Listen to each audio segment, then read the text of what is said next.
Hello, friends, and welcome to another episode of the Juicebox Podcast.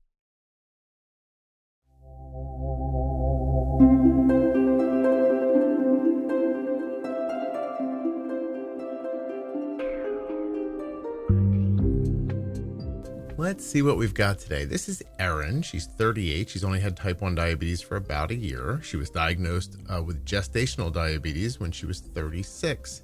There's some type 1 in her family, but mostly we talk a lot about her gestational and then what happened afterwards. At the very end, we chat about her diagnosis story. Don't forget to save 40% off of your entire order at CozyEarth.com. All you have to do is use the offer code JUICEBOX at checkout. That's JUICEBOX at checkout to save 40% at CozyEarth.com.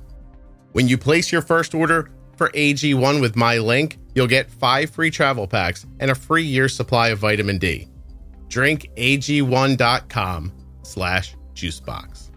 Hey, do you have type 1 or does your child have type 1? Would you like to help with type 1 diabetes research? If you do, and you are, please go to t1dexchange.org/juicebox and spend about 10 minutes completing a survey that will help type 1 diabetes research to surge forward. t1dexchange.org/juicebox.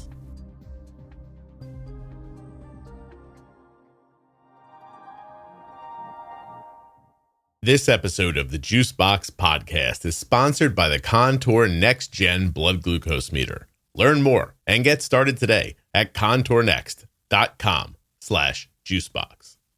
This episode of the Juicebox Podcast is sponsored by the Eversense CGM.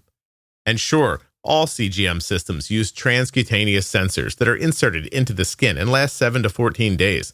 But the Eversense sensor is inserted completely under the skin, lasting 6 months. EversenseCGM.com/juicebox. Did you know if just one person in your family has type 1 diabetes, you're up to 15 times more likely to get it too? So screen it like you mean it. One blood test can spot type 1 diabetes early. Tap now, talk to a doctor, or visit screenfortype1.com for more info. I'm Erin, and I was diagnosed with type 1 in January of 2023. That's not long ago. No, not long at all. So really, I guess my whole journey actually really started in March of 22. When I was pregnant, I was diagnosed with gestational. Mm-hmm. It evolved, obviously, from gestational diabetes into type 1. And so it was quite the journey. And that's kind of why I wanted to come on the podcast, was because I was diagnosed. Like, I don't remember them really talking about the possibility that it is type 1, or that it could be type 1. I just really remember them saying you have like a 50 to 60% chance of becoming type 2 later on in life. So that's really what kind of drew me to the podcast, was because, and I'm actually, the more and more I see on Instagram and I, start meeting more and more people that way, or through social media, it's actually rather quite common, surprisingly, of women having GDM, which actually is just the early onsets of type 1. Okay. How many pregnancies have you had? Just one. One. Okay. And I am, how old am I now? 38, I guess. Mm-hmm. And so I was 36 when I was diagnosed with the gestational, and I was diagnosed with type 1 at 37. Okay. 36 years old when you were pregnant.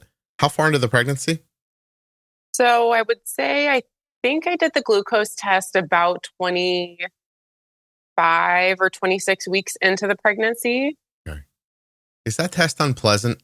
The drink is not great. Mm-hmm. I will say that. It's not terrible. It really, I looked out and I was able to choose between orange and lemon lime, I think. And I picked the lemon lime. And so it really just tastes like flat Sprite or flat 7-Up. Okay. I've heard that the orange tastes like flat Crush. You drink it, and I kind of had this feeling after the fact, like after they did the blood work and everything, that something wasn't like quite right, because boy, was my little boy very, very active for a few hours after drinking the drink. Like way more active, like doing somersaults, it felt like. So you and he were on a sugar high after that. Exactly. Yeah. Okay. So you did the glucose tolerance test. You failed it, obviously. Yes.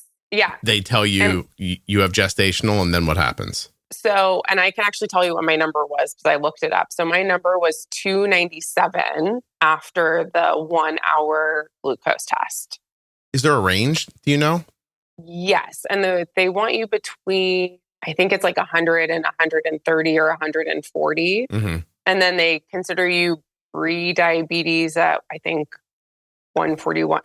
I don't remember exactly the number, but yes, there is a range. And I think I was almost double. I'm at 297. Yeah. I was almost double that range. You left the range and you were on your way to Mars. Mm-hmm. Okay. So they say to you, you have a coin flip chance of being a type 2 later in life. Is that right? Yeah. Okay. And that's right after the glucose tolerance test.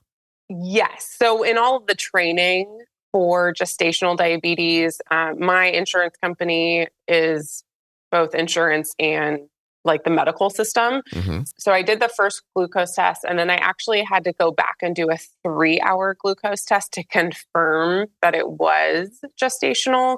And I failed the fasting test because my fasting glucose was 121. What does the longer test entail? You do a fasting glucose, they check it. If your number is below 95, then they go ahead and have you drink the drink again. And then they take your glucose or they take your blood every hour for 3 hours afterwards to make sure that your body is actually processing the glucose. Gotcha. You hang out in the office during that? Yes. So yeah, I would have had to hang out in the lab the entire time. Good times. So once this diagnosis happens, do you manage with insulin or what did they do for you? Once they sent me home, they got in contact with me for classes and they got me set up with a glucose monitor. And for the first week or two, they just had me try to monitor it with diet. Mm-hmm. And so I ended up going super low carb with it, where I was just eating like protein and veggies for most meals. And then walking for a minimum of 5 minutes after eating, depending on what I ate also. Okay. And I was able to manage my daytime numbers with exercise and diet. But nighttime, after about 2 weeks, my nighttime numbers were 120 plus. And so I ended up having to use NPH at night. So they had you do one injection before bed or after dinner? Or yes. When? Before one bed? Injection before bed. And I was absolutely terrified of giving myself an injection. My husband ended up being the one that had to do the injections. I couldn't even get the needle to my skin. I was so terrified of it. So did he actually do it for you through the entire pregnancy or did you eventually take it over? No. So for the entire pregnancy, he did it, which was really all of 6 weeks because my son came at 36 weeks, 6 days. And so we really only had to do the insulin for 6 weeks. Okay. So you felt like you had diabetes for 6 weeks and then you give birth. Do you just imagine it's over at that point?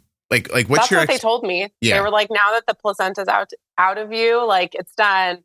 You don't have to do any more finger sticks. The only thing you need to do is do a follow-up blood work. I never went and did the follow-up blood work, so shame on me. You were just like, I don't have diabetes anymore. It came out with the baby. Kind of. Mm-hmm. I think in the back of my mind, part of me was I think part of me kind of knew early on, before I ended up, that something wasn't right a few months after I had my son because, I was so thirsty, like everyone talks about. But it wasn't thirst. It was dry mouth. So I was constantly drinking because I just had this dry throat, dry mouth feeling. Okay. And I was so ravenously hungry. And I just kind of attributed it to the fact that I was breastfeeding. I was postpartum, I was breastfeeding. That's probably all it was. I do remember, I think at the end of August of 22, maybe September of 22, I remembered one day looking at like a street sign and going, wow, that's kind of blurry. So of course I Google, is it possible to have blurry vision while postpartum? Not thinking just to type Diabetes. what can cause blurry vision. You're like, if it's not postpartum, then I'm not really seeing blurry. That's fine. Yeah, it's fine. I'll be fine. And then actually it went away. Did you know if just one person in your family has type 1 diabetes, you're up to 15 times more likely to get it too. So screen it like you mean it. One blood test can spot type 1 diabetes early. Tap now, talk to a doctor, or visit screenedfortype1.com for more info. So I had it for maybe a couple days, and then the blurriness went away and I was able to see just fine again. In October of 22, I ended up contracting COVID. And then, of course, I was breastfeeding. So my son got COVID. And so then my husband was helping me with my son. So then my husband got COVID. So we all got COVID in the beginning of October of 22. I like how you said contracted COVID. Yeah. Isn't that funny? Prior to COVID, nobody would have said, hey, I contracted a cold this week. No. The new words to it. Okay, you can give COVID through breast milk? So I think what happened is I gave it to him just by breastfeeding him, so breathing on him. Yeah. He's down there and you were like, just breathing right on his head. I don't even think I thought about, I should wear a mask while breastfeeding him when I was sick. Mm-hmm. It just didn't even cross my mind, I think, at that time. Did you know it was COVID? At first, no. At first, I just thought that the flu maybe. Because the first symptom I had was a fever of 102. Mm. And so I didn't think anything of it. And then a couple days later, I was like, maybe I should do a COVID test. And it was positive. A lot of people are talking about this COVID thing. I'm hearing about it everywhere.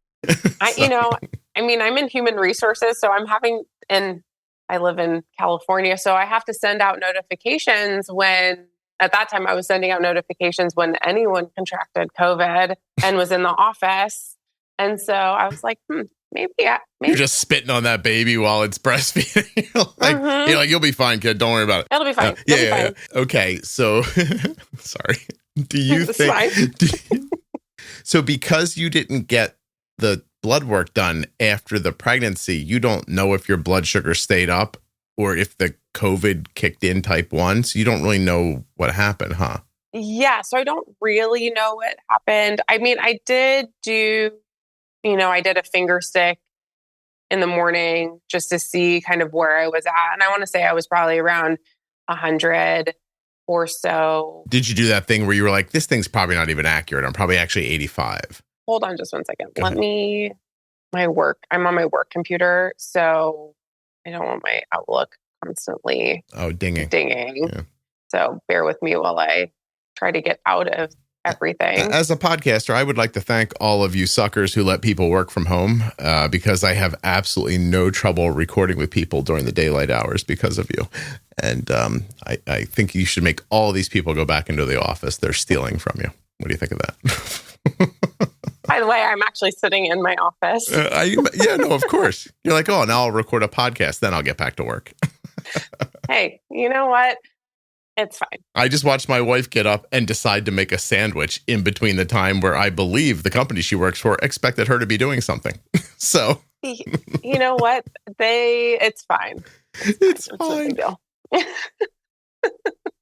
So you're in human resources. Let us go off track for a second here. Do you think at some point this is just going to stick? Or do you think companies are going to go, hey, we're not getting the same productivity out of people. We need to get people back into a job setting? I really think it depends on the company culture, but I have been hearing more people saying that they've been going back into the office more frequently. Mm-hmm. But I do think that there's going to be more of a hybrid, where there's get a couple days. More flexibility. Yeah, it's just more flexibility. Yeah, there's no doubt that the lack of commuting it's valuable for everybody. You're not as tired when you get to work. You have more life to live. But I also see what my wife does. Is in the beginning, I was like, no commuting. She'll have more out because my wife used to drive a long ass way to work. And instead she just works during the time she saved commuting.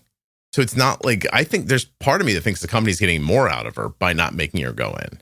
And yes, yeah, right. I am that way too. So if I don't have to go, like if I'm working from home one day and my husband's taking our son to daycare, I'll work from the time that they leave until either the time I have to go pick up my son from daycare or the time my husband comes home. But I would say during COVID, my husband's company that he was working with at the time, they still had to go in the office a couple of days a week.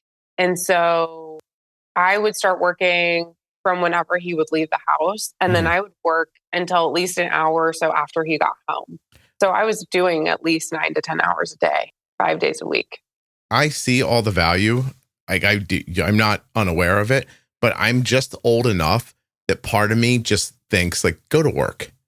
Like I know that's like when Elon Musk told his employees, if you want to work at Tesla, you're coming to your job. And if you don't want to come to your job, you don't work at Tesla, which he did, I think, during COVID. Like he was just like, I was like privately, I was like, that's cool. I would have said that if I was him. I would have been like, I'm paying you, show up and do this thing. But at the same time, I do think my wife does more work when she doesn't have to commute. I think the company's making out by not bringing her in the office, and they're not paying for that building or whatever else they have to do. You know what I mean? So I don't know how to like fall on it, but I can tell you that my son is fresh out of college.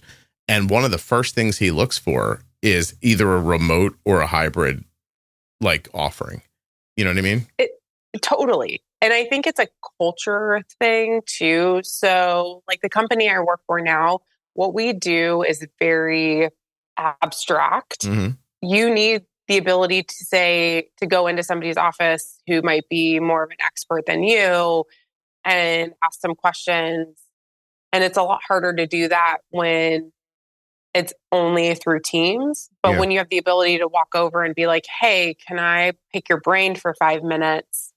And there's value in that. Then they like answer all of these questions and they actually come to a conclusion that they would have never come to before. If they weren't together. Without it. Yeah. And I guess the other problem could be is if you're hybrid, what if I'm there on Wednesday and you're not there on Wednesday? And then, you have to schedule a meeting. So it's more, it's less impromptu and more scheduled. Meanwhile, people who have like what I'm going to call real jobs are like, okay, well, I can't change someone's tire from my house, so I go to work every day. But, I see both sides of it. I'm just old and crotchety enough to be irritated by people who don't have to put in a lot of effort. I don't know. And by the way, I want to be clear.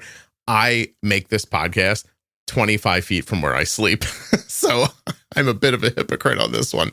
And me going somewhere wouldn't make this any different. So anyway. No, I would still be the same, regardless of if you went into, because you'd end up going into a studio. It would be exactly the same thing. It just happens to be your spare room is your studio. So yeah, my accountant one time said, why don't you rent a studio space that you have to get up and go to? We can write that off. And I was like, you want me to spend more money to save a little bit of money? And he was like, yeah. I'm like, I don't understand what you're saying. And I still don't understand. Like, I don't understand anything accountants say to me, if I'm being clear. Nothing at all. Anyway, we're pretty far off the track. Let's go back through it. Did you get pregnant on purpose, by the way? Are you trying to have a baby? Yes. Oh. So we decided after the first year, so after 2020, my husband and I decided, we're like, hey, let's go ahead and try. If we have a baby, great. If not, that's totally okay too. It took me about 9 months to get pregnant from when we made that decision. I need to ask you though, like 36 is like, did you get married later or did you just wait a long time to have a baby? We started dating in 2010. We got married in 2015. So, and I was almost 30 when we got married. And then we just waited a little while longer. Were you like snowboarding? We kind of were at the mindset that we didn't really know if we wanted to have kids or not. So, and then COVID happened and then we decided, hey, why not? Let's try having a kid. Crazy question. If you knew that having a baby would lead to you having diabetes, would you have done it? Yes, because I absolutely love my son. So funny that you asked that question because was it yesterday or the day before? So just pre-story is I just went from MDI to the Mobi and So my son is kind of still very freaked out about the infusion set and seeing all the tubing and, the pump and all of that. So Interesting. at first was upset by it. Now he's quite fascinated by it and wants to see it all the time. Mm-hmm. And so I was showing it to him, and then he kicked me or something. And I was like, don't, be careful, bud. And I was like, don't kick that, because that's, what is keeping mommy alive. Granted, he's 22 months. So not like he actually remembers and understands what I'm saying. And I don't know, I said something like, you're part of the reason why mommy has that. And then I changed my thought and I went, most likely I would have ended up type 1 at some point in my life. Yeah. It just happened to be that the pregnancy is what triggered it. Mm-hmm. The Contour NextGen blood glucose meter is the meter that we use here. Arden has one with her at all times. I have one downstairs in the kitchen, just in case I want to check my blood sugar. And Arden has them at school. They're everywhere that she is. ContourNext.com/juicebox. Test strips and the meters themselves may be less expensive for you in cash out of your pocket than you're paying currently through your insurance for another meter. You can find out about that and much more at my link, ContourNext.com/juicebox. Contour makes a number of fantastic and accurate meters, and their second chance test strips are absolutely my favorite part. What does that mean? If you go to get some blood and maybe you touch it and, stumble with your hand and like slip off and go back, it doesn't impact the quality or accuracy of the test. So you can hit the blood, not get enough, come back, get the rest without impacting the accuracy of the test. That's right. You can touch the blood, come back and get the rest, and you're going to get an absolutely accurate test. I think that's important because we all stumble and fumble at times. That's not a good reason to have to waste a test strip. And with the Contour NextGen, you won't have to. ContourNext.com/juicebox. You're going to get a great reading without having to be perfect. This episode of the Juicebox Podcast is sponsored by Eversense. And Eversense is the implantable CGM that lasts 6 months. EversenseCGM.com/juicebox. Have you ever been running out the door and knocked your CGM off? Or had somewhere to be and realized that your adhesive was about to fall off? That won't happen with Eversense.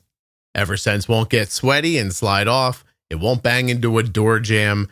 And it lasts 6 months, not just a couple days or a week.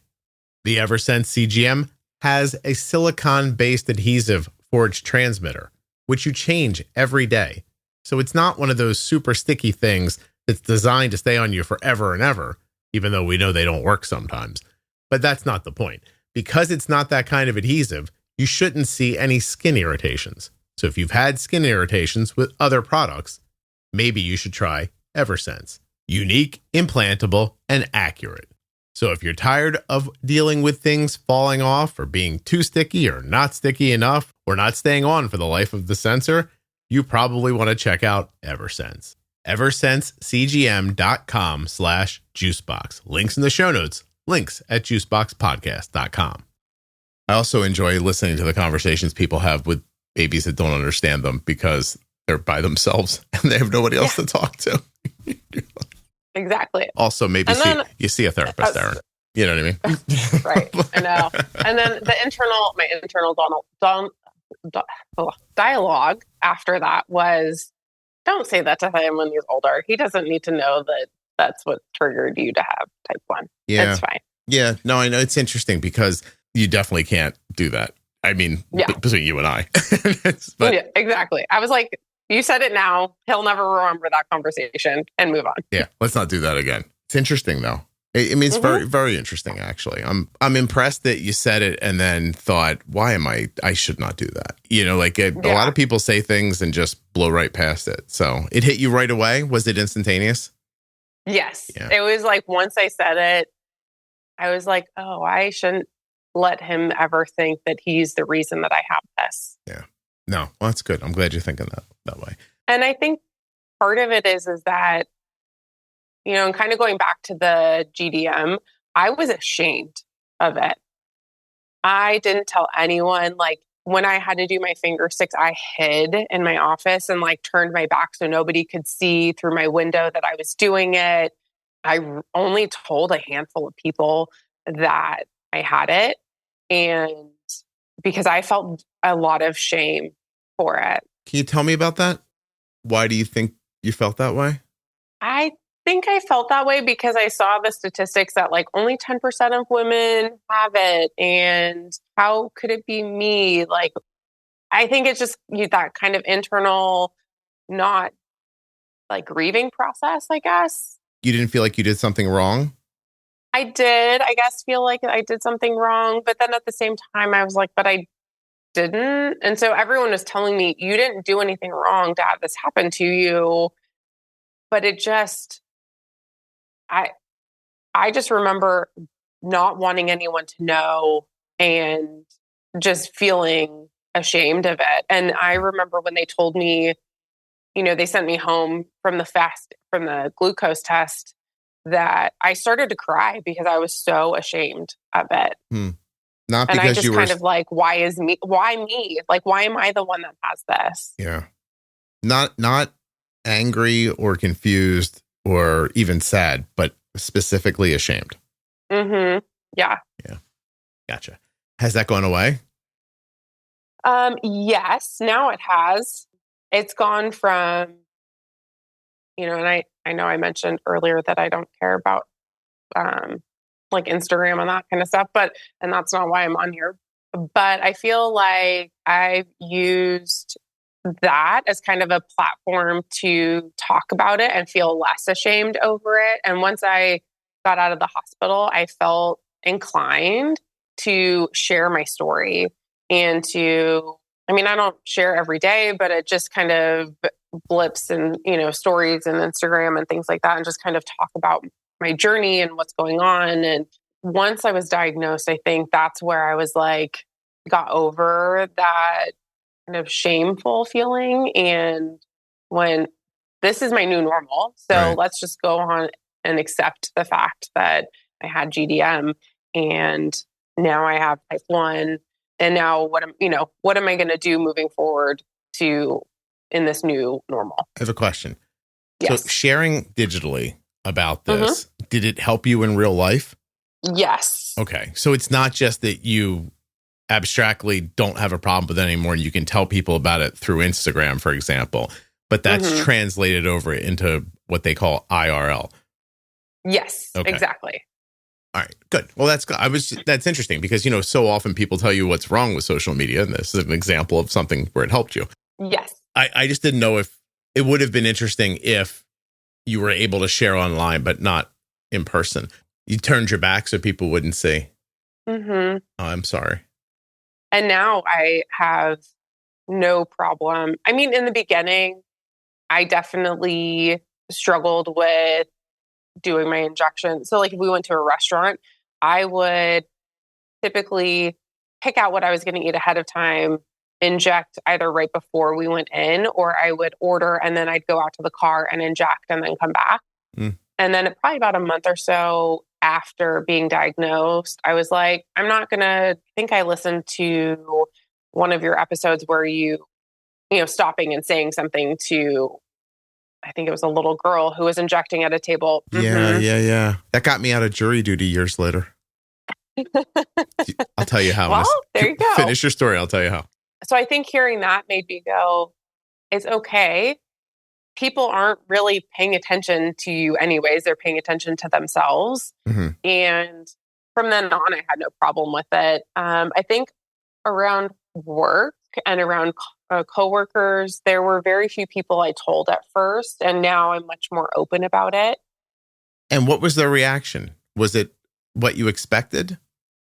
A lot of people start with, I'm so sorry, and things like that. And I think part of it is the majority of people don't understand type 1. Right.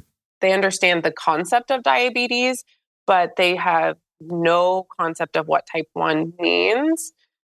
And I think that's also why I started kind of posting more on social media too, is a lot of my friends just didn't understand. And I was like, well, I might as well use this platform as a way to help inform people that I know. Good and I for can you. do it as a whole instead of telling everybody individually. Yeah, good for you. So I was in a Red Robin with my children. I feel like if you know what Red Robin is, it's like, Yes. yeah, it's like, I don't know, slightly better cheeseburgers, but not really good. We were leaving and there was this little girl giving herself a shot at her table.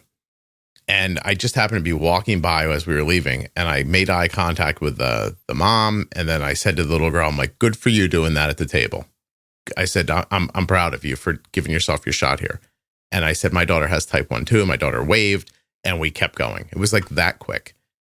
Mm-hmm. And years later, and I mean years later, I got called for jury duty, and I was still like the one, like very much taking care of Arden's blood sugar while she was at school.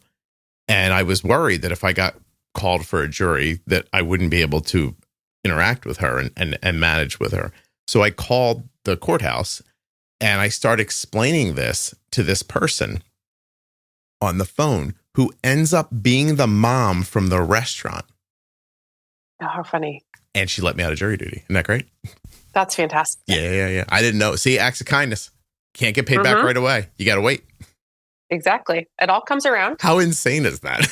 like I was explaining to her, like, look, this is how I do this thing with my daughter. And like, you know, and I don't know if you know what type 1 diabetes is. And she's like, I do. My daughter has type 1 diabetes. And then we started talking a little more. And she's like, are you Scott from the podcast? And I went, yeah. And she goes, oh my God, you're going to think this is nuts. Years ago in a Red Robin. And then she told me the story back to me. And I was like, unbelievable. Like, that's really crazy. I think it's a big deal when you're bold in public like that, because I think you don't know who else is going to help, you know? And that's kind of, I think, why I started to do it more in public too, and just not care about it so much. And I remember the first time I was at a work event, and, you know, one of the people sitting next to me, he already knew that I was diagnosed with it, but other people at the table didn't necessarily know. And so I just kind of leaned over to him and I was like, hey, do you mind if I take my insulin now? I can go to the restroom if, you know, it makes you uncomfortable. And he said, no, it was fine. So I, you know, of course, calculated how many carbs I was going to eat and then gave myself the injection. And then the people around me started asking questions. And so then it actually, you know, I started talking about it. And so it actually ended up being kind of a learning opportunity for other people. And since then, I've become less, I guess, concerned at work. I'm Good. Not that I was concerned, but I just now. There's two ways to think about it. And you're interested. Like, have you heard the Cold Wind episode with the human resources professional? I have. Okay. So what do you think? Do you think your job could be in jeopardy for somebody at your company knowing that you cost more money than other people do? No, I don't think so, because I have to say I love my company, and my direct supervisor or direct manager is incredibly supportive, and she's great. And so, no, I don't think so. But I have learned listening to the podcast. So I'm actually on my husband's insurance, and there was something. Oh, I know what it was. It was Gvoke. So Gvoke was not part of the formulary for glucagon options. Mm-hmm. And so I actually ended up calling his insurance and talking to them, because they're self-funded, asking them why it wasn't covered. And I think I need to call back and double check to make sure that they put it on the formulary. But they actually looked into it, and they were going to see what they could do to get it added as an option on the formulary. Your husband's company is a self-pay? Mm-hmm. They're a self-funded insurance. Mm-hmm. Nice. Can we take a detour for half a second? Can you tell me what was your impression of hearing that? Because Cold Wind is an anonymous episode. So the person's not just anonymous, their voice has been changed. Mm-hmm. And she came on having been a human resources person for, decades. And she talked about the people that her company would have her come up with reasons to let go of because they were costing them too much in healthcare. and obviously completely illegal and immoral, but she shared the stories nevertheless. How did you interact with that episode? It actually didn't surprise me any. So in my tenure as an HR professional, I have worked for software development. I've worked in healthcare. I've worked for a pharmaceutical distribution company. I've worked for a union. And now I work for a conservation and mitigation company. Mm-hmm. So honestly, a lot of the cold win episodes don't surprise me a whole lot. And I think it's just from my time in healthcare. Because prior to becoming a HR professional, I actually worked in a doctor's office right out of college. And so there's a lot of things that I think just don't surprise me anymore. Yeah. But does it change your mind? Like so here's a question. If you change jobs again, or say your husband, I'm trying to make up something that forces you off of his insurance, right? And you have to get your own and you change jobs. Would you keep it to yourself then? No, I don't think so, because I think for safety reasons, for me, people need to know. Yeah. No, I agree. It sounds like that in some scenarios in which you're not going to know you're in or not in, you could end up being on the chopping block later for your health reasons. And if that's the case, I think being in human resources, as long as I have that, if I felt like I was let go for an unethical or like an immoral reason, I would probably file a complaint. You would fight back. Okay. I would fight back, because I think that's, unfortunately, there are employers that are out there that are still doing things like that. But in my opinion, or in my experience, most employers do actually care about their employees, or to an extent. Yeah. I will say to an extent. I hear you. Because they care about the bottom line, and the employees are usually what help the bottom line. Yeah. So. No, I understand. Okay. All right. Thank you. I appreciate that little flight of fancy. Yeah, of course. So today you're managing with the Mobi, and I'm going to be remiss if I don't ask you about it. How is it? I am loving it, since it's my first and I actually, so funny thing, Scott, I got it less than a week ago. Oh, okay. So you don't know what the hell you're talking about, but still, I mean, I see a difference already. Okay. But I love the ability to not have to inject all the time. And because if my blood sugar gets over, I have my high set at 180 at the moment. If it starts creeping to 180, I want to inject. Even if I've just injected, like, I want to take more insulin. I'm like, no, you need to let your insulin work and see where it goes. Let's keep an eye on it. Yeah. And then in 45 minutes, if it's still half an hour, 45 minutes, if it's still high, then we'll see what we need to do. But I love the Control IQ doing the correction boluses and things like that, because otherwise, it's just, I love the less than a unit corrections that it does, because that's where I was struggling with, because I was doing, I had a vial and a syringe. Well, the syringes are in 1 unit increments. So I would be eyeballing if I try to do anything less than a unit. Yeah, boy, you're in such an interesting situation, because you haven't had diabetes that long, and you've jumped onto like a completely brand new pump right directly from MDI. What made you choose that pump over Medtronic 780G, Omnipod 5, or even the X2 from Tandem? Well, my two choices, I think, through my insurance were primarily Tandem, X2, or Omnipod. When I was initially diagnosed, especially after listening to your podcast, I was like dead set, I want Omnipod. That's what I want. And I even got the sample that you can order through Omnipod, because I was just fascinated by the fact of not having to have tubes, and it's all self-contained. I don't know, summer last year, I started looking at cost for insulin pumps. Insurance, or my endo team, told me I had to wait until, essentially 6 months after being diagnosed. I think that's pretty common for most people. And the only reason I didn't go on a pump earlier was because in June of last year, I decided to go with the G7 because my original CGM was the Libre 2. Mm-hmm. And then I decided to go on the G7. And so that kind of stopped my team from saying, hey, let's get you on a pump because, it's barely, at this point, barely integrated with with Tandem's other pump. Right. And so I started looking at pricing, and Tandem, while it was more expensive up front, it is cheaper overall throughout the year, where Omnipod would have cost me significantly more because of the, I think, co-insurance that I would have had once I met my deductible. The way your insurance is. Oh, I'm sorry. I'm sorry. No, you're fine. Yeah, it's just the way your insurance is set up put you in that situation. Exactly. Okay.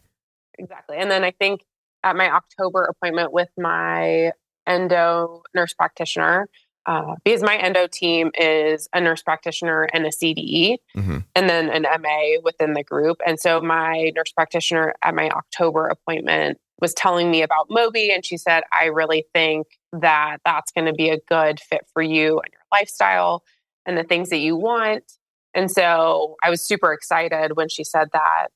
And so that's kind of how it all happened. Well, yeah, I mean, if the Omnipod was out of your reach for cost reasons, I think the Mobi makes this the next best sense. Mm-hmm. Right. And it runs the algorithm, the Tandem Control IQ algorithm. So you just didn't go from, you literally went from not being able to inject less than a unit of insulin to an algorithm taking care of your blood sugar. And mm-hmm. I'm interested to know, like, has there been an improvement? Like in your, like, what do you see on your Clarity report? I haven't actually, I should probably look at my Clarity report. I've been trying to kind of give it a week or so to see what the difference is. I definitely have noticed that there are times that I'm less in range in the last 24 hours. But I think some of that has to do with, I always tend to get evening highs. And I think it just has to do with, I'm really bad about eating higher protein and fats because I like to not have to bolus for a snack sometimes. But then it's like, okay, now it's catching up with you hours later. You get the rise anyway. Yeah. Mm-hmm. Do you know how to bolus for fat and protein? Kind of. Yeah. I think I just choose not to sometimes. I gotcha. You're trying to see if the algorithm will take care of it for you. Yeah, I think part of it is that some of the evening stuff, I am trying to see what the algorithm will do mm-hmm. and just trying to understand better of what it, where it needs my help. And then sometimes I just go, okay, enough is enough. And I'm going to do a correction. And then it says, oh, you have too much insulin on board. You can't do a correction. I'm like, okay, well, I guess I'll just wait then. So yeah, you're in the very beginnings of this. Mm-hmm. There's an episode called Control IQ Ninja you should listen to. I think I've listened to it once, but I wasn't on the pump yet. So I do need to go back and listen to it again. And there's fat and protein episodes in the Pro Tip series. And if you go to the Facebook group in the feature tab, there's a whole list of fat and protein episodes if you want to get involved in them. Okay, cool. You haven't had type 1 that long, but you seem really well versed in the podcast. Like, where did you find So right after I was diagnosed, and I think it was like within a week or so being diagnosed, a friend of mine actually sent me a link to your podcast. And once she sent me that link, I just started listening. I actually started listening. So I listened to the episode she sent me, which I think it was in the 800s. It was one of the ones where you reposted an older episode. Mm-hmm. It's like how do you talk about type 1 or something like that. And then I went back to episode 1 and I listened to from episode 1 until about 75 to 100. I don't remember where I stopped. And then after that, I was like, okay, let's jump to some of the newer stuff. Right. So I skipped some of the other episodes. I have listened to the Defining Diabetes and the Pro Tips multiple times. Mm-hmm. And a few of the other ones, just because I feel like most of my management comes from what I've learned on the podcast. Oh, I'm glad. Oh, that's great. So what does that translate to for you? Like, what are your outcomes like? I definitely am way more bold with insulin than I think I would have been had I not listening to the podcast. Mm-hmm.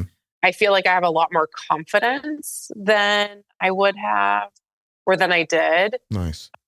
And I also think that I'm kind of at the point of starting to come out of the honeymoon phase too. I've definitely noticed needing an increase in insulin over the last couple months. So, and also the other thing too is I just kind of do things, I think. And I think the podcast gave me the confidence to go, let's just try increasing. So when I was on MDI, I would wake up and my blood sugars would be 120, 130. And I'm like, I don't love waking up fasted at 120, 130. So I was like, okay, tonight let's try, we'll eyeball a half unit more and see where that takes me. Yeah. And then after a couple days, I'd still be on the higher side. So I was like, okay, well, let's try a little bit more. And I kept doing that. And so, of course, my endo team, I love my endo team. My nurse practitioner would be like, just remember, you don't want to fall more than 30 points. And I was like, I know. She's like, and I see you falling at more than 30 points. I'll be like, and if you notice, I've also taken fast acting insulin about the same time that I'm taking my Lantus at the time, because I was seeing the trend of the rise and I'd be trying to catch it at like 120, 130. So it didn't hit 180, 200 plus, where then I would stick there all night long. Right. So the way I talk about this, it vibes with how your brain works. Mm-hmm. Yeah. Now I can tell, like, it's interesting because I don't know if people are noticing or not, but your overall general attitude about diabetes and the way you talk about it comes off more like you've had it for 15 years. Yeah. But you just got it. And it's not like you're not being careful or thoughtful about it. You just seem to have a more kind of like, hey, I wonder if it'll cover the fat on its own. I'd like to see if it's going to do this. I put in extra insulin here because I don't want this number. Like, it's all very, I don't know. I like it. I like how you're talking about it, I guess, is what I'm trying to say. Thank you. And I think part of it just has to do with the fact that I look at my A1C when I was first pregnant and it was 5.5. So there's no reason why I can't have pre-type 1 A1C numbers. There's no reason why I can't have be fasting at 100. There's no reason that I shouldn't be. And so it's just finding the balance between too much insulin and not enough insulin. And where is that kind of sweet spot? Yeah. I remember when I was first diagnosed and the first time I met with I think it was during my intake, my nurse practitioner, she said, at some point you're going to know more about how to manage your diabetes than I ever will. And so I think that's why I also kind of take it into my own hands, because at the end of the day, I know she has my best interests at heart, but she also has to make sure she's doing the right thing and taking care of her, covering herself and all of that. And, and so I also take that into consideration too. Yeah. That's great. That's fantastic. And thank your friend for me for sharing the podcast with you. That's how it all I definitely will. Yeah, I was having a long conversation the other day with somebody about that exact, I don't know how to put it exactly. I have a couple of jobs, like making the podcast is one of my jobs. You would think that's my job, but then promoting it and working with advertisers and worrying about numbers and downloads and long-term, viability and stuff like that takes up a lot more of my time than I care to believe is true. I just like the struggle every day is how do you get more people to know about it? I had a meeting last night with an AI company. I'm considering basically leasing the podcast to an AI company who is going to it's basically an AI doctor. Okay. And so it's an app or a web portal where you go and ask questions and get real answers about your diabetes that's actually connected to your live CGM data. I've seen a couple of samples of it, and I've done some live, like last night I messed around in it for about an hour in a meeting where I actually connected to a person. And I said, what's my blood sugar? And it said, right now your blood sugar is 78, blah, blah. And you should see the information it gave back. And then I said, okay, do you think I'm going to get low? And like, what should I take right now to, stop that from happening? And then it gave back a thoughtful answer. And I said, okay, I'm going to have a meal right now. How much should I bolus? And how long should I wait before I eat? And it told me those things. And the creator of this, the founder of this company, it's a very new company still, said, I would like it if the users could talk to the podcast. And he's like, there's a world in the future where it'll respond back. And he's like, we have so much of your audio. He's like, it could respond back in your voice. Like you digitally could talk back to people through the podcast. And I'm like, that's insane. Like he's showing me all that. Right. And I'm trying to like, is that something I want to do? Is something I want to be involved in? Like, I think it is. And I'm going through all of it. And in the course of this conversation, he asks me, what's your dream? And I said, about my business, because the podcast is a business, right? And I said, my dream is scalability. And he seemed confused.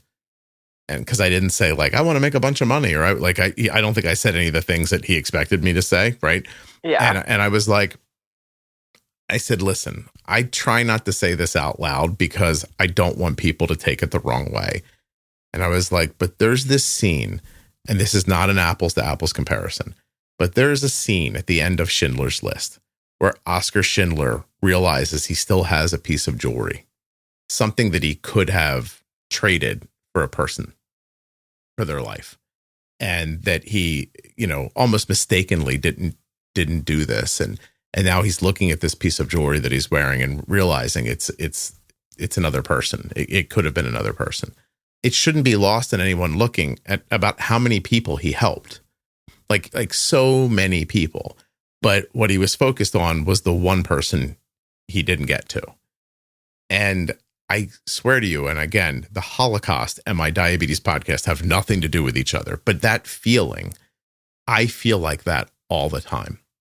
I constantly think there's this information here, and I see it help people, not just once in a while, and not colloquially, or somebody emails me now and again. I'm talking about dozens of people every day telling me directly, I listened to that pro tip series, or I heard Bold Beginnings, or this happened, or that happened, or, and I'm doing measurably better because of that.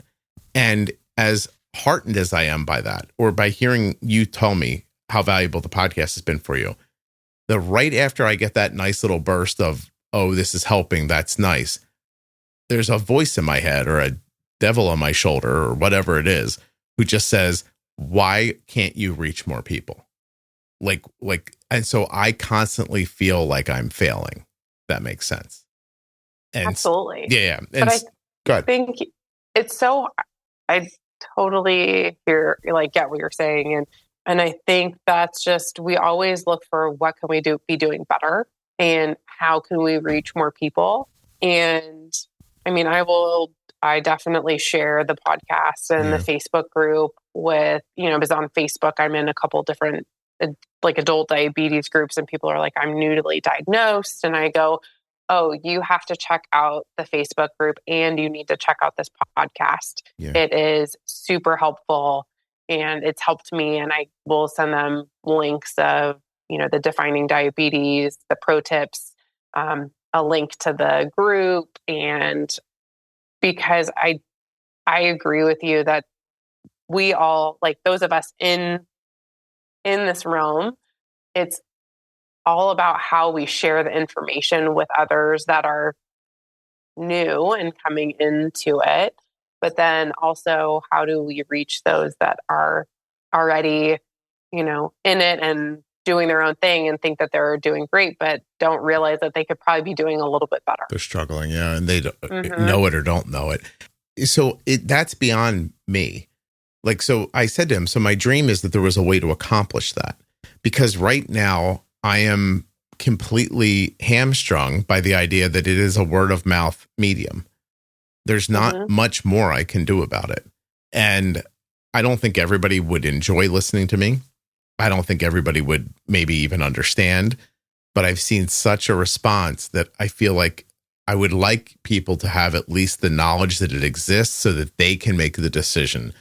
Yes, I'd like to try this, or no, I'm not going to try it.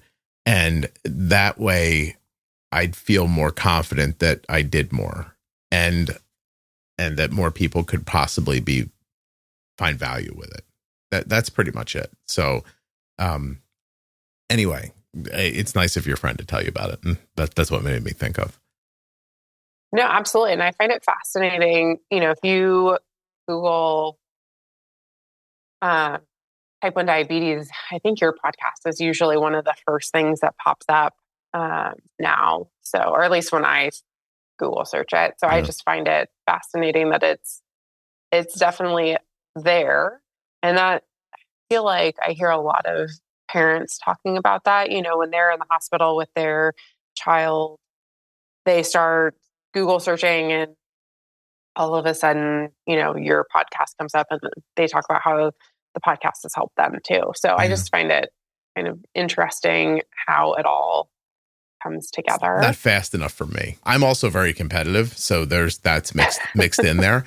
But as I was talking to this gentleman in, I don't know, our third or fourth meeting, and he said to me, he goes, "Look, Scott," he's like, "that your podcast is in the best I can tell, one of the most valuable things for people with type 1, and really well known and respected and et cetera, and the rock solid information, like all that stuff." And he's like, I'm a little confused that you think it's a failure. And I was like, oh, it's not a failure. It's a huge success. I think the way he put it was, nothing else touches you in this space. Like he's like, you're so far ahead of everybody else as far as like connections to listeners and followers and stuff like that. And he's like, but you don't see that as a success. I said, no, I see that as a massive success. That's not the thing that keeps the fire burning. Like, right, that I expect. Like, I expect to get 15 notes this morning from people who are doing better. I don't get that same jolt from it. Like, I appreciate it and I respect it and I'm happy for those people sincerely, but they just makes me think, go find more people and help them too. And if that doesn't happen for me, I can get, melancholy is the wrong word. It can be hard for me to get motivated. Right? Like, yeah. Like I don't know, this is a bad way to put it, but I feel like it's got to be somewhat similar brain wiring to betting on something. Like, like people bet on sports, for example. It's not even about the money, right? You're chasing whatever that feeling is.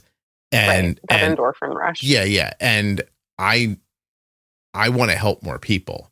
And that's my only goal, is to help more and more people. But me, the bag of meat who has a job and a life and everything, who has to get up every day and sit down here and like rev their brain up and like spit this stuff out. Like I need something to chase. I don't know if that makes sense or not. No, it does. Yeah. So I'm always looking for that. And it's nice that the podcast is like, I looked at it this morning because he brought it up last night. I don't normally look at the rankings, but it's just like, it's crushing in like 48 different countries. And that's fantastic. Oh my God, it's amazing. Like, it's crazy to think that there's like, you remember the little girl from Russia? Have you ever heard that episode? I don't know if I have. Oh, Fine from Russia with Sarcasm. Okay. And great episode of like this, at the time, 14-year-old little girl who got type 1 diabetes she lives in Russia. She found the podcast and then went to her mother and said, I need a CGM and a pump, and like put it on her mom to figure out how to get it for her. And then I think her mom, I don't know if traveled to America or so, I forget how they did it exactly, but they got it for her. And then that girl like managed her A1C to within an inch of its life by herself with just the information she got from me. That's crazy. That's insane, right? Like, I think that's amazing. People in Australia, New Zealand, God, I have listeners in everywhere, like literally everywhere. And still, when I get up in the morning and I look at my whiteboard, which right now is saying to me, So here, I don't usually say this stuff out loud, but why not? I have an idea for a series of shorts, and I'm going to call it Small Sips. I have an idea for bitch sessions where I think people should come on and bitch about one specific topic about diabetes. I have an idea called I Don't Understand, where somebody comes on and just says, Scott, I don't understand, and then makes a statement, and then we try to figure it out together. And all this stuff, like ways to use AI and all this stuff, like I need to I don't know, like it's hard. It's not hard to get excited. I'm excited about the podcast. It's hard to work as long and as focused as all of these ideas need when it's just me. And so it helps me to turn on a computer every couple of months and look and go, oh, I'm winning. And that sort of makes me feel like, I don't know, that's where I get my energy from. So anyway, that's probably too long of a look into my weird psyche, but that's why you guys are all being helped, because I'm incredibly competitive and I want to win everything. So no, but I think it's fascinating because it just goes to show how much you care about it and that you want to reach more and more people. Now that I'm in this, I don't know if you want to call it a club, but club, it feels like there's so many people with it. But then at the same time, when you actually look at the numbers, you're like, there really aren't that many people. Not even close. In the grand scheme of things. Yeah. A couple million people out of 330 million Americans or something like that. Right. Or yeah. It's an incredibly rare illness. It doesn't feel like that because of the podcast makes it feel like everybody has diabetes.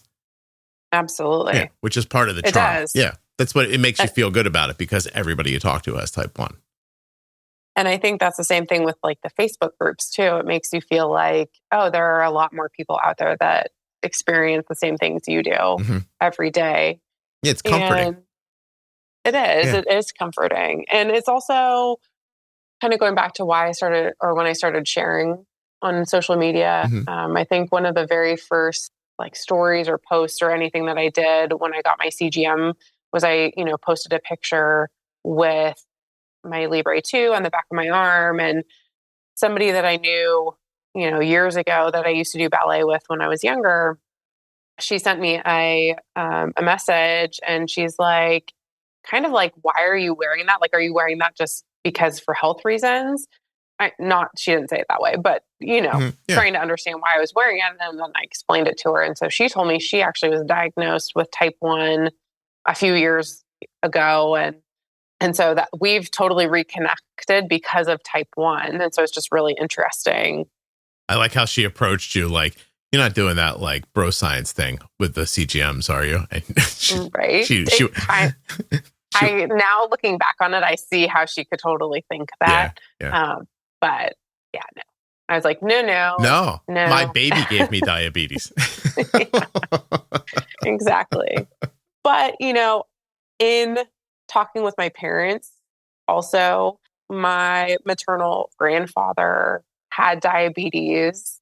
And so I always knew about that. And I always kind of had this inkling that maybe one day I would end up with type 2. The grandfather had type 1 or type 2? They don't remember because he's actually no longer with us. He passed away in the early 80s. But he was diagnosed, I think, in his late 40s. Wow. So it was like the 60s or late 60s, early 70s. Yeah, what would they even know? Yeah. So they did shots. How about other autoimmune stuff in your family? So on my dad's side, his uncle had type 1 and passed away when he was in his 30s from complications. And then I don't know. There is arthritis on my mom's side of the family too. Both my mom and my grandma have arthritis. They have RA? Is it autoimmune? I don't know if it's RA or not, but they both have it. What about hypothyroidism, celiac? None of that I know of for sure. Has your digestion changed since you were diagnosed? Not really. I mean, maybe a little bit, but not a ton. I did start taking, I don't know, in January, I did some digestive enzymes, and boy, did that change my insulin sensitivity. Oh. It made me way more sensitive to insulin at the time. I actually kind of stopped taking them for a while, and I haven't taken them in a while. But at first, boy, was that an adjustment with insulin needs. Yeah. It was actually quite fascinating to see it change like that. And it was like overnight too. It didn't take much. Yeah, because the food's not sitting in your stomach as long. Mm-hmm. Yeah. Scotty takes his every day. Okay. I hear from other people. I hear from other people. I can't remember. I'm like, when you remember, when you're on the toilet and you're like, I should have took that thing. Right. Yeah. I'll tell you what. I should have done that thing. I haven't said this out loud yet on the podcast. Am I going to tell you? Why not? Oh my God, slippery elm bark. Slippery elm bark? Yeah. You're going to hear about that on the podcast eventually when I'm doing an episode with a digestive kind of guru. And I got on with him, explained all my digestive issues. And he was like, I want you to take slippery elm bark. And I was like, okay. And it took 2 days. But 2 days later, I don't know I like a king, Erin. Like I imagine a king goes to the bathroom. And the guy texts me, he goes, how's it going? And I of course texted him back and said, I'm like a king. And and he's like, oh, I knew it. Now I have to take a test so he masked something with the slippery elm bark. Mm-hmm. And he's like, now we'll figure out what that is and see if we can't correct that. I was like, okay, right on. So he sent me, I have to take this like urine test. I think I have to pay like $300 for it, but I'm going to do it because he was so right just from listening to me that I'm like, I wonder what else he knows. So anyway, it's been really interesting. Like, yeah, slippery elm bark. It just, I guess it coats your insides with like more of a mucus layer. And I even hear online that women use it for other dryness. Does that make sense? Interesting. In case your who isn't Han enough, I guess. Like, anyway, who the hell knows? I don't care. I'll try anything. That's fascinating. Yeah. I was like, whatever, man. I'll do it. Huh. He added instead of the digestive enzyme I was using, he's like, use this one that has HCl in it. And I was like, which is hydrochloric acid, I guess. And he's like, it turns out that it's possible if I would have met this guy 25 years ago, I wouldn't have had like reflux and all this other stuff. It's fascinating. It's just really amazing. Anyway, there'll be a whole episode on it at some point. But anyway, is there anything we didn't talk about that we should have? I think I wanted to talk about kind of my diagnosis experience a little bit. Please do. After COVID, in November of 22, I ended up having mastitis and I took antibiotics for it. And then in December, I was, speaking of having to go to the bathroom, was starting to really have the experience of not being able to. And in my mind, I was like, oh, it's the antibiotics. That's, all I need is some probiotics and I'll be fine. Mm-hmm. No, it got worse and worse. And then the week between Christmas and New Year's, I was so sick, I couldn't get out of bed. I would try to go get my son out of bed and I couldn't make it from my bedroom down the hall to my son's room without stopping and like catching my breath and then making it into his room. Like the day my husband took me to the ER, he actually happened to be out of town for work and he left the night before. And I called him and I was like, hey, I just ate, I don't know, I think it was like some watermelon or something. And then like 10 minutes later, I threw it up. And he was like, great, that's fantastic. I'm not home and you're getting sick and you're having to take care of our son who was, 7 months at the time. Yeah. So he called his mom the next morning and had her come and help with our son. And I'm trying to breastfeed. And mind you, in October, I was at a wedding and noticed I had lost some weight. But then in December, right before Christmas, I, put on some of my work clothes and I was like, whoa, these really don't fit. And I was almost embarrassed by the fact that my clothes were so big. Mm-hmm. And so, of course, didn't think anything of it at the time. So finally, my husband comes home and he's like, I'm taking you to the emergency room. So he takes me, mind you, I had thrown up again that morning after eating, all I really wanted was like peaches and like Activia yogurt and like all the bad things that don't help you when you have high blood sugar. Aren't produced. Yeah, you weren't producing insulin. Yeah. And so again, threw it up within like 5 minutes of consuming it. So obviously something was really wrong. I'm glad he made me go to the emergency room.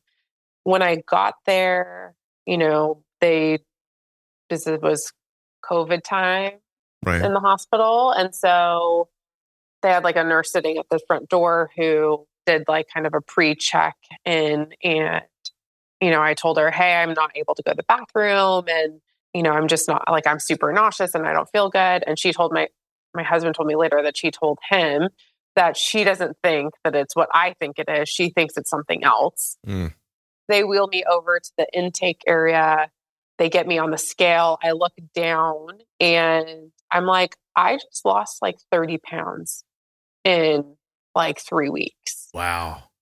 Yeah. Wow. Yeah. So I lost a lot of weight in 3 weeks. How tall are you? 6 foot, and usually about, I think, like 3 weeks earlier, I was about 155, I think, at the time. When I was checked into the hospital, I was about 130. And I had, obviously had clothes and boots on and things like that. Erin, I'm sorry. You're 6 feet tall. You weighed 155? Mm-hmm. Wait, how come you're in human resources and you're not like a runway model or something like that? What's going on? It's funny. I used to get asked that a lot. I don't know. I just never. You never went that way? Well, I think part of it was when I was younger, I would have been considered a plus size model. Like I wouldn't have, because I was never the, real thin. Mm-hmm. Back in the day. Back in the day. Yeah. Right. Yeah. So that was interesting. You lost 30 pounds in 3 weeks. Mm-hmm. Did you, in your heart of hearts, did you have weight to lose? No. No, you were happy at 155. Mm-hmm. Yeah. Are you like tall and like straight, or are you curvy? Tall and pretty straight. Mm-hmm. I mean, I definitely have some curves, but nothing crazy. Okay. People look at me now and I'll be like, oh, I could, I feel like I could use to lose a few. And they're like, you look fantastic. Did your mother-in-law notice it when you were busy showing your boobs to your mother-in-law when she came over that day? Were you like, did she say, honey, you look like you lost weight or anything like that? So after the fact, everyone told me that I basically looked like crap. But didn't tell you what it would have helped you? I mean, I look back on pictures and I looked dreadful. I literally looked like I was dying. Right. At Christmas. How about that? Eye sockets were all sucked in. Like I just looked dreadful. Mm. And you didn't notice it as it was happening either? No, I didn't notice it. And, I didn't think anything of it. I think I remember asking one of my friends, like, hey, did you lose a lot of weight when you were breastfeeding? Because that's where my brain went. Mm-hmm. My brain went, oh, it's postpartum. It's just breastfeeding. It's, Has the weight come back for you? Oh, yeah. It came back with a vengeance because once I started on insulin, I was ravenous. You don't realize either that the high blood sugars were also helping you keep weight off. I mean, obviously, because you lose it, you realize it at the time. But like, once you start taking insulin, and you were probably eating so much while you were losing weight too, right? Mm-hmm. Yeah. Right. Well, to produce milk too. Yeah. No, your body was trying to do a lot of different things at the same time while it was shutting down. Exactly. Interesting. So really, actually, the whole kind of the crazy part of my diagnosis story is, so I was in the ED for, I think, like 6+ hours. They finally take me back. My husband, again, COVID time, my husband's not allowed to be in the ED with me, which in hindsight, I wish he would have just been like, I don't care what you have to say. I'm staying with my wife, because the doctor, like, I don't really remember a ton of my time in the ED. Oh. Other than I remember them taking me back. I had to do the tests. I think I did a urine test. They did a stomach x-ray to make sure I didn't have a blockage. And then they did blood work. And once they did all the tests, the doctor's like, well, there's nothing that I see at this point. And so my husband finally came in when they were getting ready to discharge me. And he's talking to the ER doctor, and he's like, she needs fluids. Like, she's dehydrated. Mm-hmm. And he just was like, well, do you want to wait like an hour or two to like be able to get fluids and So he's like, if not, then, you can just go home, keep drinking the Pedialyte that you're drinking. It'll be fine. You'll be fine.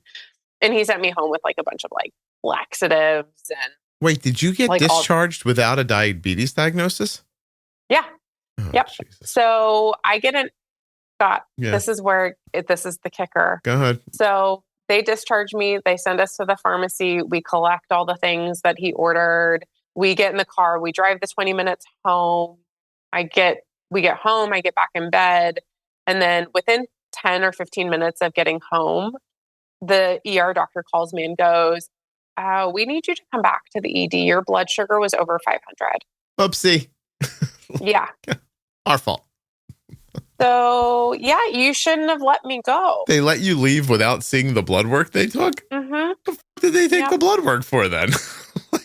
Right? I don't understand how no one can think. I know. Okay. All right. It's fine. So we go back, and mind you, when we leave, I'm still drinking the Pedialyte that I had with me. Mm-hmm. And so we get back there, and nurses are livid that he let me go. Okay.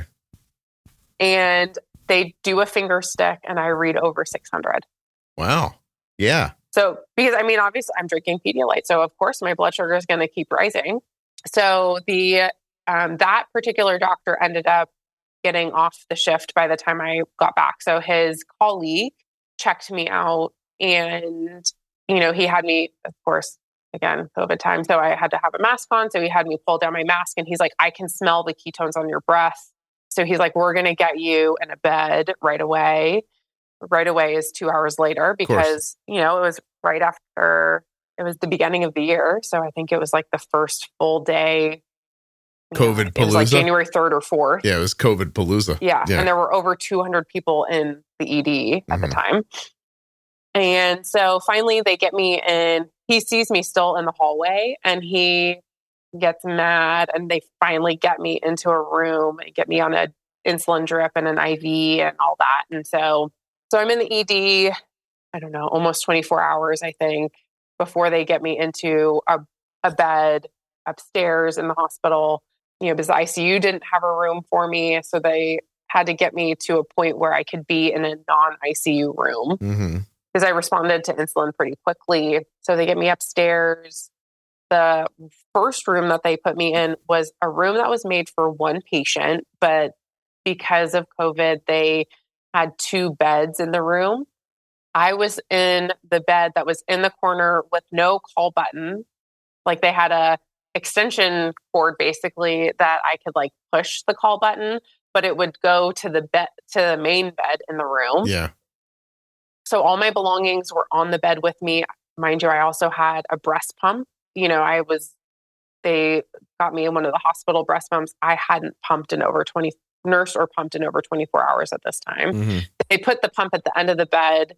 So now I'm getting really bad mastitis. Can't pump because the pump's at the end of the bed. Can't really reach anything. I watched one of my nurses trip over my IV pole trying to be able to log all of my information. Because you're just jammed in the room. Because it's just a really tight space that they had me in. Right. But did you think you were in trouble? Like, did you think I'm not okay? Like, what's your understanding of your health? I don't really remember the doctor talking to me in the ED about anything, because I was still kind of so out of it at that point. It wasn't until a good solid 24 hours after being in the hospital that I started actually having memories of things and was more kind of in tune of what was going on. I see.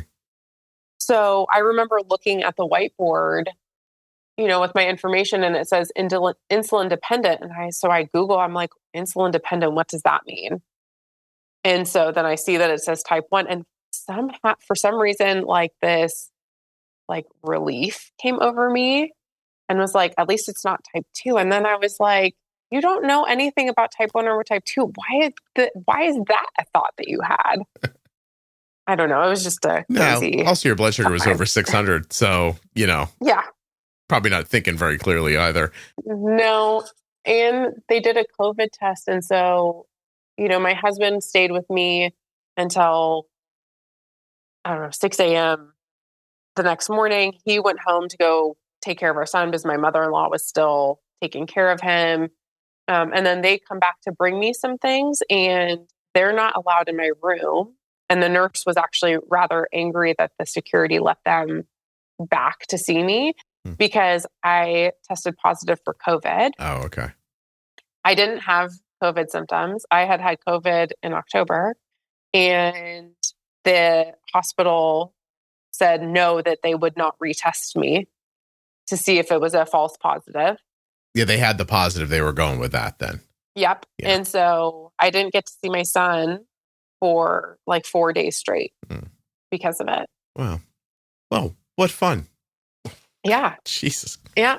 And then I had a nurse, one of my first nurses, I was more awake at the time, and, you know, they were doing all the injections in your stomach, and I kind of pushed her hand away on accident, you know, a total subconscious thing. And she's like, you need this. You did this to yourself. Wait, what did you do to yourself? That I gave myself diabetes. Oh, yeah. Of course. That I did it to myself. Mm-hmm. So mind you, I filed a complaint about her when I got out of the hospital. Does anything happen when you do that, or do you never find out about it? I filed the grievance. I think they said that they asked me like what I wanted. And I just said, you know, I just want somebody to have a conversation with this nurse so that she understands that patients don't always do, you know, they don't know what to do, not to do, and like have a little bit more compassion and empathy for your patients. Yeah. This is real life. It's not a podcast she's listening to where everybody who doesn't agree with her is wrong. Yeah, exactly. Mm-hmm. But then I had some so once I got out of that room with two people, I was put in a room by myself, you know, because I requested that right away so that I could pump more easily and kind of take care of those kinds of things. So I ultimately didn't want to lose my milk supply at 7 months postpartum. And so my first nurse that I had in my second room, he was fantastic. He was the one telling me about having a CGM, and he was the one that he's like, talk to your endo. They're really great. Like, you can get a CGM. And he was telling me about it. He's like, it sits on your skin. It'll read your glucose, you know, continuously. And he's like, you want that for what you have. And so he was great. And I just couldn't, honestly, I am so grateful for him. The one thing I wish is that I could get in contact with him now and tell him how impactful he was for me. Mm-hmm. And also tell him, if you have other patients that are in the same boat as me, tell them about the podcast. Oh, that's nice. Well, I hope you get in touch with him then if you're going to help me. No. So, and then I was on a CGM within a week of being released from the hospital. Okay. Yeah, it's fast. It's excellent. Yeah. Well, you're on a good path. I mean, and you think you might be honeymooning a little? Maybe a little still. I don't think, honestly, I don't think it's much anymore, if at all. But I do think for the first year, I definitely was honeymooning. I was honeymooning probably hardcore until about September. And then I could see it starting to kind of taper off a little bit. Right. But, you know, my insulin needs just kind of started to increase a little bit. And so I think that's what's making me think that I'm kind of almost done honeymooning, if not done honeymooning. I got you. All right. Well, Erin, I very much appreciate you sharing this story with me and having this conversation. I, as I told you before we started recording, I'm going to go pay my taxes now, and I'm getting a blood draw today. So my day is just all about vampires and what I'm giving them. It's a full day today. Full day. Talk to you. I'm going to go to the post office and say, hey, can you postmark this? Because I don't want it to be late. And then I'm going to go to a lab and let somebody stick a needle in my arm. So yeah, big day for Scotty. Yeah. Good luck with that. Thank you. It's time. I've been, I'm getting a checkup with my doctor now that I've been on GLP for a year. So it's time for a checkup. Well, good. And I congratulations on everything that's happened with that. I listened to your diaries and everything. So. Oh, thank you. Yeah. Well, the next one that comes out, you'll hear me cursing at the end.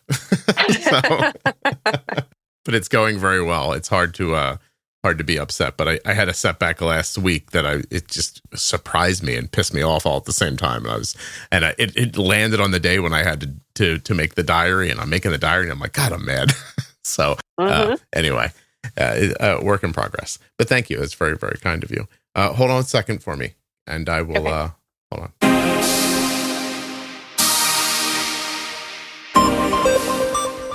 Did you know if just one person in your family has type 1 diabetes, you're up to 15 times more likely to get it too? So screen it like you mean it. One blood test can spot type 1 diabetes early. Tap now, talk to a doctor, or visit screenfortype1.com for more info. I want to thank the Eversense CGM for sponsoring this episode of the Juicebox Podcast and invite you to go to eversensecgm.com/juicebox to learn more about this terrific device.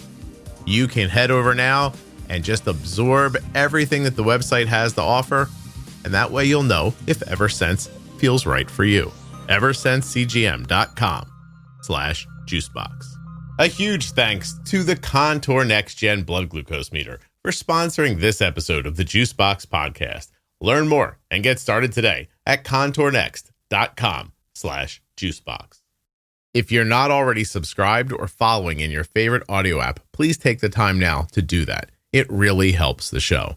And get those automatic downloads set up so you never miss an episode.